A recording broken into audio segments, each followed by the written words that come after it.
հարցի վերաբերյալ դուք վկայակոչեցիք 21 թվականի ընտրությունները։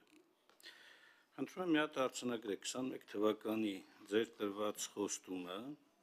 եւ դրան համապատասխան պատրաստված կառավարության ծրագիրը արդյոք ձեր համար ընտրություններում ձեր նշած 680,000 մարդ, որ ձայն էր տվել, ձեզ իրավունք է վերապահել այդ ձայների համապատասխան ձեր խոստմանը համապատասխան գալ իշխանության եւ գլխի վրա շուռ տալ այն ինչ որ խոսք եք տվել, հա։ Արդյոք համապատասխանում է ձեր իսկ մատնանշված հիմքը իշխանությունը ժողովրդի կողմից ձեզ փոխանցելու ձեր վարքագծի եւ հիմա ձեր գնահատականի։ Երկրորդ հարցը դուք ինչպես եք պատկերացնում Հայաստանի Հանրապետության Սահմանադրության 157-րդ հոդվածի ներողություն 157, 158 կառավարության փոփոխության հնարավորություն անվստահության հայտնելու։ Առհասարակ այս հոդվածը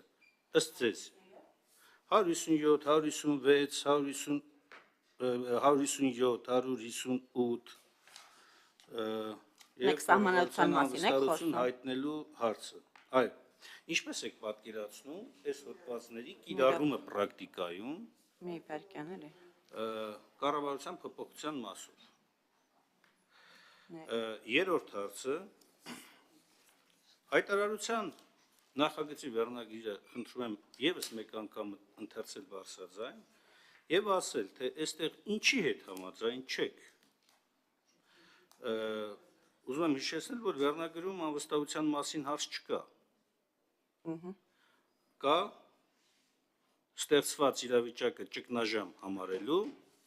եւ կառավարության ձախողման մասին։ Սրա ինչի մեջ համաձայն չեք, որ դրույթում համաձայն չեք, որ հատվածում համաձայն չեք։ Եվ ամենավերջին, դուք եք կարծում, որ Հայաստանի Հանրապետությունում մարդու իրավունքների ոտնահարում չկա։ Շնորհակալ եմ հարցերի համար, պարոն Մինասյան, եթե մոռանամ որևէ հարցի անդրադառնալ, կխնդրեմ հիշեցնել, սկսեմ նրանից, թե վերնագրի որ հատվածի հետ համաձայն չեմ, ավելի հեշտ կլինի պատասխանել, որ հատվածի հետ եմ համաձայն։ Ազգային ճգնաժամ եւ կառավարման ձախողում։ Որ ազգային ճգնաժամի մասին է խոսքը, որտեղ է ճգնաժամը, պարոն Մինասյան։ Դուք դուրս եկեք փողոց եւ ցույց տվեք ինձ ճգնաժամ։ Կամ երբ որ խոսում ենք, դա շատ լավ, ինչ որ բան եք ընտրել, որպեսզի շատ ավելի պաթետիկ հնչի, ազգային ճգնաժամ։ Ովքեր են մեր ազգի մեջ ճգնաժամի մեջ։ Ավստրալահայերը, չգիտեմ, Մոգադիշոյի հայերը, որտեղ է ճգնաժամը, խնդրեմ նշել, ինչ ազգային ճգնաժամի մասին եք դուք խոսում, որովհետև ձեր հարցից ես հասկացա, որ դուք առնվազն համաձայն եք այս սրա հետ։ Կառավարման ձախողում։ Կոնկրետ որ մասն է ձախողվել, այդ պետք է նշեք։ Իհարկե, այստեղ այս ամբողջ տեքստի մեջ նշած ամեն հատվածի վերաբերյալ ես ունեմ նշումներ եւ այդ նշումների վերաբերյալ ես բնականաբար իմ խոսքը կասեմ իմ եզրակ փակիչ ելույթում այս պահին որպեսզի չծանրաբեռնեմ շատ բոլորիս այս պահին դեռ չեմ խոսում այդ մասին ինչպես եմ ես պատկերացնում սահմանադրությամբ նախատեսված կառավարության վստահության հարցը ինչպես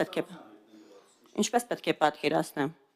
Այնպես ինչպես գրված է, բայց եթե խոսում եք վարչապետին անվստահություն հայտնելու մասին, պատկերացնում հետևյալ կերպ ընդդիմությունը նախաձեռնում է գործընթաց։ Ինչքան ձայն է պետք։ 36 այս պահի դրությամբ։ 36 ստորագրություն բերում եք ներկայացնում եք ազգային ժողովին վարչապետի ձեր միասնական թեկնածուով։ Դուք ձեր մեջ եկեք ընդհանուր հայտարարի, խնդրում եմ։ Հետո եկեք քննարկենք։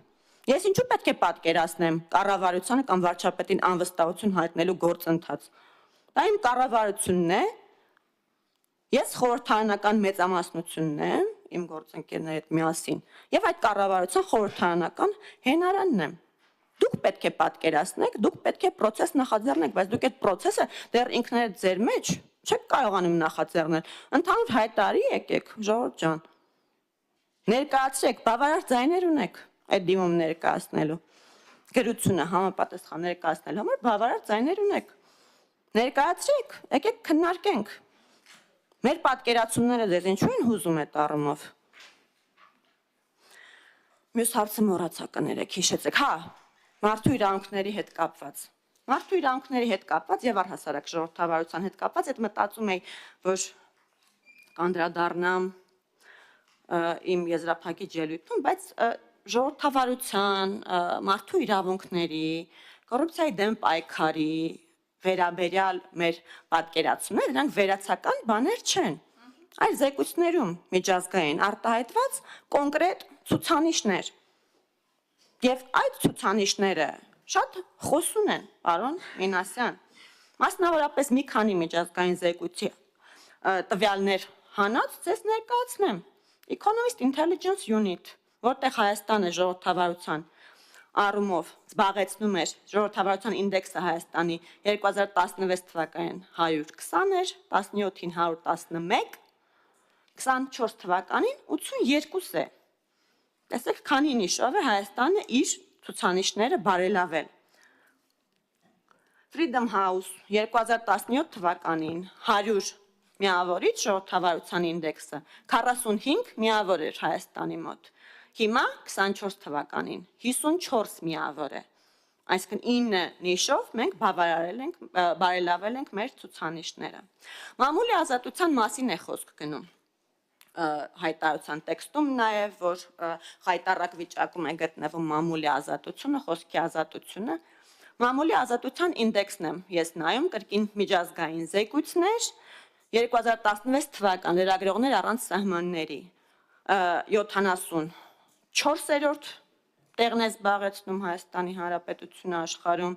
2017-ին վատացել է ավելի 79-րդ տեղն է զբաղեցնում, 18-ին 80-րդ տեղն է զբաղեցնում, այս պահին զբաղեցնում են 34-րդ տեղը եւ ավելի առաջ ենք, քան որոշ Եվրամիության երկրներ, քան Ամերիկայի Միացյալ Նահանգները։ Այս ամեն ինչը թիվ է, փաստ է, էզոտերիկա չի, այս ամեն ինչի տակ կան փաստեր կոնկրետ։ Այսինքն միջազգային կազմակերպությունները, երբ որ գրում են զեկույցներ եւ ինդեքսներ են սահմանում, դրա տակ կոնկրետ հետազոտություն է լինում։ Եվ հիմա կամ դուք պետք է ասեք, որ աշխարհը ցուրտ է եւ խաբուսիկ, եւ աշխարհը փաստորեն կույր է, չի տեսնում ինչ է կատարվում Հայաստանում, այն ինչ որ մենք դուք եք իբր տեսնում։ Կամ պետք է ընդունեք, որ այս թվերը որ կան, օդից չեն վերցվել։ ԵԽԽՎ բանաձևերի մասին խոսք գնաց։ Պարոն Մամիջյան, դուք ԵԽԽՎ անդամ եք, դուք կարող եք ազդել այդ բանաձևերի բովանդակությանը, ո՞րն է խնդիրը, որ չեք ազդում։ Չէ, ո՞րն է խնդիրը։ Ձեզ չեն հավատում ԵԽԽՎ անդամները մյուս։ Եթե այո, ինչու չեն հավատում, ո՞րն է խնդիրը։ Իսկ մենք տեսնում ենք վերջին առնվազն 2 զեկույցներում ներբողներ Հայաստանում ժողովրդավարացման գործընթացների վերաբերյալ։ Այո,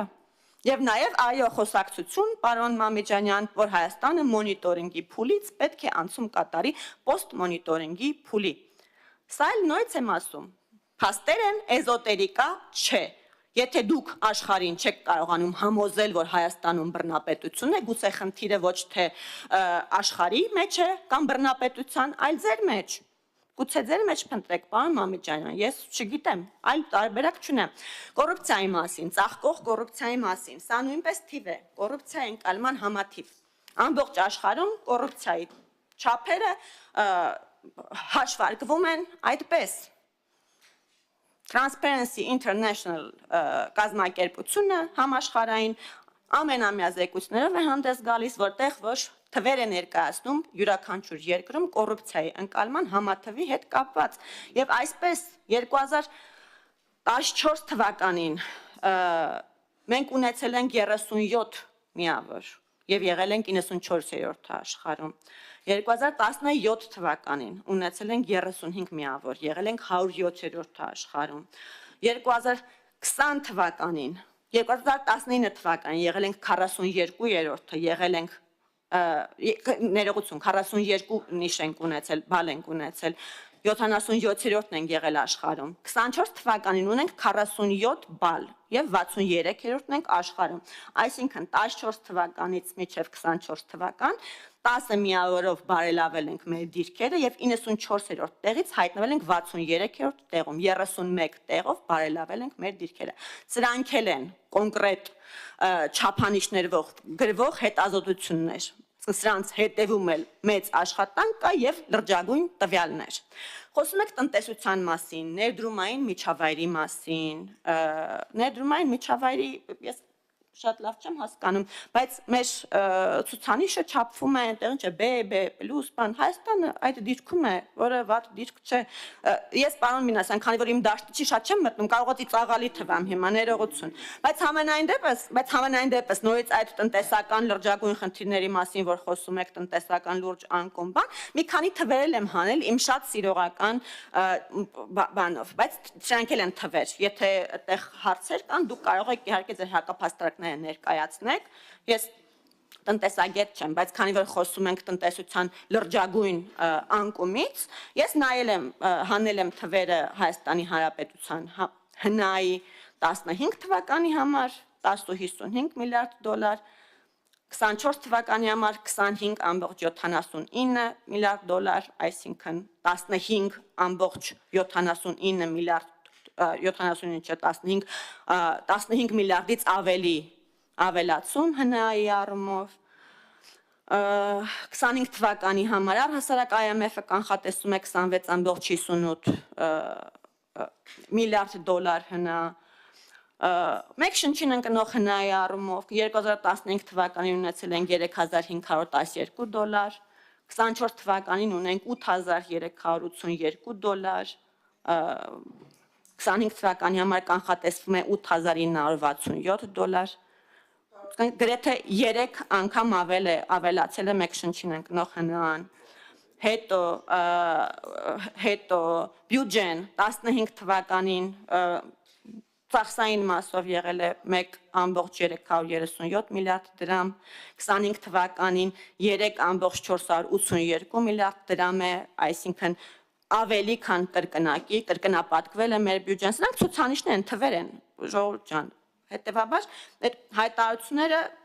օդից չի, բայց քանի որ մի քիչ գնացինք այդ արտաքին ցուցանիշների պարտքը դուք քննարկում եք ազգային ժողովի նիստերի դալիճում կշարունակեք քննարկել։ Հիմա նաև բանի մասին խոսեմ, ուրեմն Gini ինդեքսի մասին, եկամուտների բևեռացման մասին, Հայաստանի Հանրապետությունը 23 թվականին Gini ինդեքսով 27.9 նիշն է ունեցել, եւ եթե մենք դա նաեւ համեմատում ենք մեկ շնչին ընկնող ՀՆԱ-ի հետ, մենք տեսնում ենք հետեւյալը, որ Հայաստանի Հանրապետությունում մեկ շնչին ընկնող ՀՆԱ-ն աճել է կտրուկ կերպով եւ բևեռացվածությունը եկամուտի բնակչության առումով նվազել է։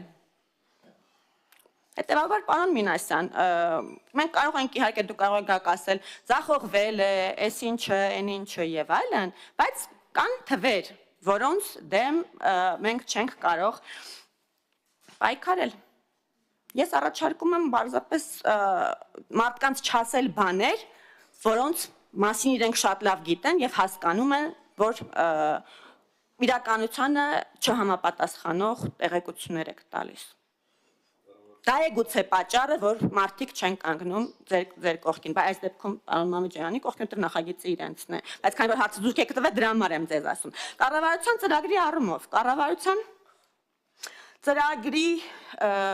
ուրեմն մասը Հայաստանի եւ տարածաշրջանի համար խաղաղ զարգացման դարաշրջան բացելը արտահերթ ընտրությունների արդյունքներով ժողովրդի առաջ կառավարության ստանձնած մեծագույն առաքելությունն է։ Կառավարությունը գիտակցում է, որ այս խնդրի լուծումը կախված չէ միայն Հայաստանի Հանրապետությունից, այլև տարածաշրջանի մյուս երկրների կեցվածքից եւ ցանկությունից։ Հայաստանի Հանրապետության կառավարությունը ստանձնում է տարածաշրջանի համար խաղաղ զարգացման դարաշրջան բացելու իր բաժին անելիքն ու պատասխանատվությունը։ Կառավարության ծրագրի գլխավոր առաքելությունը այստեղ նշված է եւ մեր քարոզարշավի հիմնական թեզը։ Դուք գուցե կարող եք ասեք, որ դուք ձախողել եք Պողպատյան մանդատը իր ամբողջ խստությամբ գործի դնելու։ Մանդատը այդտեղ գուցե այդ քննադատության հետ համաձայնվե, բայց մնացածը պարոն Մինասյան ոչ։ Շնորհակալ եմ ինձ երկար լսելու համար։ Արձագանք եմ։ Ես պարզապես հիշեցնեմ, հա, բոլոր հնաբնակներին, որ հետո ինչ ասեք, ռեգլամենտ չեք պահում, որովհետև խոսալու բան Ես ուզում եմ նաև մեր հանրությունը լսի, առաջին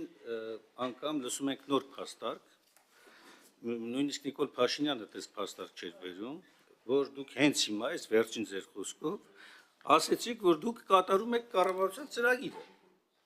Ըստ էության կառավարության ծրագիրն են կատարում ժողովուրդ։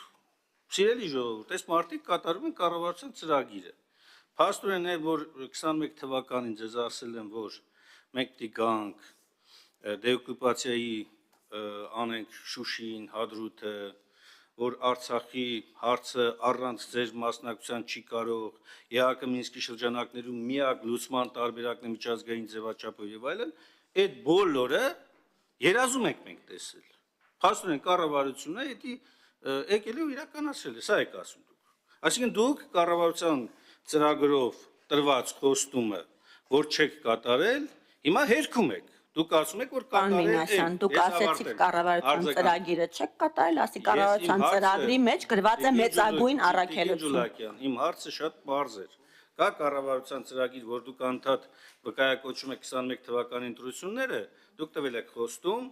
սևով սպիտակի վրա գրել եք մտքեր, գործողություններ, ծրագրեր, եկել եք այստեղ, հիմա դուք փաստորեն ժողովրդին ասում եք, որ կատարել եք այդ ծրագիրը։ Ես այսպես հասկացա ձեր վերջին խոսքից։ Այսինքն ինչ որ ընդ գրված է, ժողովուրդ, ընդ որ գրված է դա կապ չունի, կառավարությունը իր ծրագիրը կատարել։ Մինչև այդ Նիկոլ Փաշինյանը ճիշտ ասած այլ բաներ ասում։ Ասում էր, եթե մենք ձախողել ենք ծրագիրը, բան չի, հեղափոխություն չեն անում։ Այսինքն հիմա շարունակությանս մեջ, շարունակության մեջ դուք չանդրադարձեք կառավարությանը եւ վարչապետին անվստահություն հայտնելու համանդրական կարգավորման շրջանակում, ինչպես եք դա դուք պատկերացնում, որ պարագայում կարող է այս նորմը համանդրական կյանքի կոչվել, այնտեղ գրած չի ընդդիմություն, իդեպ ասեմ, այնտեղ գրած ազգային ժողովի падգամավորներ, հա, եւ մենակ ընդդիմության մասին չի խոսքը, խոսքը նաեւ շատ հնարավոր է, որ քաղաքական իշխանության մասին էլ լինի, բայց նորմը, այս նորմի պրակտիկ կիրառումը դուք ինչպես եք պատկերացնում, իմ հարցը սա էր, պրակտիկ գործադրումը ոնց եք պատկերացնում, թե ձեր համար եթե կա վարչապետ, ուրեմն ինքը հավետ է, թե ինքը ենթակա է փոփոխության, եւ եթե ենթակա է փոփոխության, որ պայմաններում է ենթակա փոփոխության, ինչ պարամետրեր կլինեն, ըստ ձեզ, որ համանդրական այս նորմը գործի, իմ հարցի էությունը սա էր, որը դուք ուղղակի չպատասխանեցիք, բան չարեցիք, անցակ գնացիք։ Եվ վերջինը, դուք մատնանշում եք եւ վկայակոչում եք որոշ ցուցանիշներ, որոնք ոչ միայն ով որ ձեզ տվել է ցուցանիշները, իրենց ասեք, որ ամբողջական վերլուծություն տվեք, ոչ թե Մինասյան, ինձ ոչ ոք ցուցանիշ չի տալիս, ես ինքս երեք ուսումնասիրել եմ, երեք բացատրում եմ այստեղ ինչպես, եւ ներկայացնում Մինասյան, Տիկին Ջուլակյան, 1000 ներողություն, պարոն Մինասյան, Տիկին Ջուլակյան։ Okay։ Իսկ սկսենք ջինի գործակիցը բացատրելուց, հետո կշարունակենք Պյութագորասի թեորեմը բացատրելուց։ Ես ավարտեմ իմ արձագանքի իրավունքներ, պարոն Մինասյան, խնդրում եմ։ Ես խնդրում եմ բոլորիդ, հարգելի գործընկերներ, խնդրում եմ մնանք քննարկող օրակարգի շրջանակներում։ Խնդրեմ, պարոն Մինասյան, շարունակեք ձեր արձագանքը։ Շատ լավ։ Անհավասարության գործակիցներից սկսած ավարտված աղքատության ցուցանիշներով, եթե դուք որոշել եք այնուամենայնիվ ինքներդ եք զբաղվում, ինքներդ եք վերհանել, խնդրեմ, որպեսզի այստեղ էլ խորանաք, հա։ Երկրորդ բլոկն էլ արտաքին պարտքն է, պետության արտաքին պարտքը, այդ որ սենց հերոսաբար դուք հայտարարում եք ցուցանիշներ, համախառն ներքին արդյունքի եւ այլ։ Արտաքին պարտքի, ինֆլյացիայի մակարդակի, այս բաների համադրությունն էլ արեք, եթե չնայած դուք ասեցիք, որ տնտեսագետ չեք մտնում այդ բանի մեջ, դրա համար է ես ասում, որ ով որ վերլուծել տվել է, խնդրում եմ ասեք, որ ավելի մանրամասը վերլուծի տա, որ հաջորդ անգամ ասելուց ամբողջական լինի ձեր ասածը։ Եվ մարդու իրավունքների տեսակետից։ Այսինքն ձեր համար բացառապես չափման միավորը միայն առանձին գնահատականներն են, որոնք հնչում են, իսկ նրանք, որոնք որ օրինակ նույն ԵԽԽՎ բանաձևերում, որ արձանագրված են Հայաստանում ժողովրդավարության համակարգերի վերաբերյալ խնդրահարույց մասերով, նույնիսկ խնդրահարույց, սկսած նրանից, որ մարդուն խոսքի ազատության համար դատապարտումը համարվել է ոչ համաչափ, կամ թվում է, որ ոչ համաչափ է, կամ քաղբանտարկյալների արկայությունը, որոնք բացահայտ է, այսինքն ըստ երկրորդ բան չկա։ Որտեղ է բացահայտ բանը։ Բացահայտ են, որ մարդուն դուք դատապարտում եք իր խոսքերի համար, ոչ թե գործողությունների։ Առհասարակ, եթե մարդուն խոսքի համար դատապարտում եք, մի հատ էլ ազգային ժողովով մեծամասնությունով բացառապես ՔՊ-ով չհիմնավորված իրավական ապացուցման դեռևս ենթադրյալ կամ վերագրվող արարքները դուք դարձնում եք ազգային ժողովի հայտարարության մեջ հաստատված հանգամանքներ, սրբազանների գործերը, որտեղ դուք հաստատված հանգամանքներ եք համարում, եւ դա ասում է ազգային ժողովը պատգամավորը, մեծամասնության պատգամավորը, ավելին մեծամասնությունը քվեարկում է այդ հայտարարությանը կողմ։ Սրանք, եթե դուք համարում եք, որ մարդու իրավունքների խախտում չի, ուրեմն, չգիտեմ, ասենք միջազգային գնահատականները ինչպես պետք է լինեն էլի, այսինքն միջև անգամ դատական ակտի սպասելը դուք մարդուն վերագրվող արարքը համարում եք, որ ինքը դա արել է, եւ դա անում եք ոչ ավել ոչ պակաս ազգային ժողովի անունից հայտարարություն ընդունելով։ Սա փաստ է, սա չեք կարող հերկել, սա փաստ է։ Դուք հաստատել եք դրանով, որ իբր Բագրատ Սրբազանը եւ իր գործընկերները կամ մեր գործընկերները կամ ակտիվ հանրային մարդիկ իրենք կատարել են քրեորեն պատժելի արարքներ։ Դուք դա հաստատել եք ձեր հայտարարությամբ։ Հետևաբար սա մարդու իրավունքների ամենապարզ խախտումն է, միջև դատական ակտի դատարանով անձին մեղավոր ճանաչելը, դուք հայտարարում եք, որ անձը մեղավոր է ու վերջ։ Եվ վերջին դիտարկումը անեմ ձեր պատասխանի վրա։ Փաստորեն դուք հիմա հետ գալով ասում եք, որ ազգային ճգնաժամ հասկացությունը ձեր համար խորտ է, այսինքն ձեր համար խորտ է ներքին այս անհամերաշխությունը, ատելության միջավայրը, արցախցիների նկատմամբ այս վերաբերմունքը, որ ցուցաբերվում է առանձին հատվածների կողմից, բացասական վերաբերմունքը։ Սրանք բոլորը ձեր համար ազգայինի հետ կապ չունեն։ Ազգայինի հետ ձեր համար կապ չունի նաև Արցախի կորուստը, Հայաստանի ինքնիշխան տարածքների օկուպացիան, դրանք ազգայինի հետ կապ չունեն, թե ճգնաժամի հետ կապ չունեն։ Մի հատ ստել կողմնորոշում։ Այսքան։ Շնորհակալ եմ, պարոն Մինասյան, հարցերի հերթական խմբի, այո, շնորհակալություն Տիկին Ղազարյան, համար մարդու իրավունքների մասն եք խոսում, արդյոք խախտվում են։ Այո, խախտվում են, եւ այո, միջազգային զեկույցներում նաեւ այդ մասին է խոսվում, եւ եթե դուք մասնակցում եք քննչական իրավապահ մարմինների ազգային ժողովում հաղորդումներ կայացնելու գործընթացին, իսկ դուք մասնակցում եք դատախազի։ Ես երկրում չեմ մասնակցել, երբ որ ես երկրում լինում մասնակցում եմ, բայց իմ գործընկերներն են ակտիվ կերպով մասնակցում եւ կարծում եմ հենց իրենք են, որ ամենաակտիվ ձևով նաև այդ հարցերը ուղղում են մեր իրավապահ մարմինների ղեկավարներին։ Ես վստահ եմ, որ դուք այդ հարցերը լսում եք, եթե դուք իհարկե ցանկություն ունեք լսելու։ Իսկ այդ հարցերը ուղղվում են մեր իրավապահ մարմինների ներկայացուցիչներին։ Խոսքի համար Հայաստանի Հանրապետությունում դատապարտվում են, ես չեմ հասկանում, երբանից է բռնության կոչը դարձել խոսքի ազատության մաս, դա քրեորեն պատժելի արարք է, պարոն Մինասյան, առողջ հեղաշրջման կոչ անելու խոսքի ազատությունը։ Երբանից է դա դարձել խոսքի ազատություն։ Եթե դա խոսքի ազատություն է, ուրեմն չպետք է լինի քրեորեն պատժելի արարք։ Այսինքն դուք պետք է հանդես գաք, ապա քրեականացնելու նախաձեռնությամբ դրանք։ Բայց նաև եթե մենք նայում ենք միջազգային չափանիշները խոսքի ազատության հետ կապված մարդու իրավունքների եվրոպական դատարանի նախադեպերը, այնտեղ չկա խոսքի ազատության շրջանակներում, այո, բռնության կոչ, ատելության, քարոզ անելու հնարավորություն, առավել ևս հեղաշրջման կոչեր անելու հնարավորություն չկա, ինչը։ Հեղափոխություն է։ Հեղաշրջման կոչ չէ։ Հեղափոխությունը այն երկրում, որտեղ հեղափոխությունը, որտեղ երկրում ներողություն։ Դուք ուզում եք ասել, որ դա եղել է քրեորեն պատժելի արարք եւ Նիկոլ Փաշինյանին չեն դատել։ Այսինքն արել է մի բան, որը արել է հեղափոխությունը, դա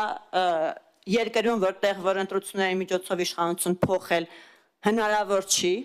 Ան Մամեջանյան, լավ էլի, խնդրում եմ, այդ ակտն է ժողովրդի կողմից։ Դուք էլ միացել եք այդ հեղափոխության, պարոն Մինասյան, եթե դեմ եք, ինչու եք միանում։ Խնդրեմ։ Հասկացա, փաստորեն դա։ Ձեր մյուս հարցերը մոռացա, եթե հիշեցնեք, կասեմ ճիշտն ասած, հա։ Հա, որ դեպքում պետք է վարչապետը չլինի այլևս վարչապետ, երբ այդպես է ուզում ժողովուրդը։ Ցույց տվեք մեզ ժողովրդին, վարչապետը բազմիցս է ասել վարչապետը։ Ցույց տվեք ժողովրդին, թող լինի հանրային պահանջ հրաժարականի եւ ես կտամ հրաժարական։ Ձեզնից ընդամենը պահանջվում է այդ հանրային պահանջը ի ցույց դնելը, որը դուք արդեն մի քանի տարի է, ինչ չեք կարողանում ի ցույց դնել, պարոն Մինասյան։ Ինչ վերաբերում է նրան, թե որ դեպքում իշխանությունը կարող է, իսկ նույնպես եմ ասում, վարչապետը մեր վարչապետն է։ Վարչապետը մեր վարչապետն է, այդ որ պարամետրի մասին դուք մտածեք փոխելու։ Մենք իշխանության, մենք կառավարության հենարանն ենք ազգային ժողովում, մենք չենք պատրաստվում փոխել մեր վարչապետին։ Եվ դուք, եթե կարծում եք, որ պետք է փոխել, դուք պետք է ձեր գործողությունը անեք, խնդրում եմ դուք ձեր մեջ ընդհանուր հայտարարի եկեք, հետո եկեք մեզ հարցնեք, մենք որ պայմաններում դուք ձեր համաձայնությունը ձեռք բերեք, հետո եկեք կխոսենք, սիրելի գործընկերներ, շնորհակալություն։ Հարգելի գործընկերներ, առաջարկում եմ 10 րոպե ընդմիջում վերցնենք, մի հատ օդափոխենք տարածքին։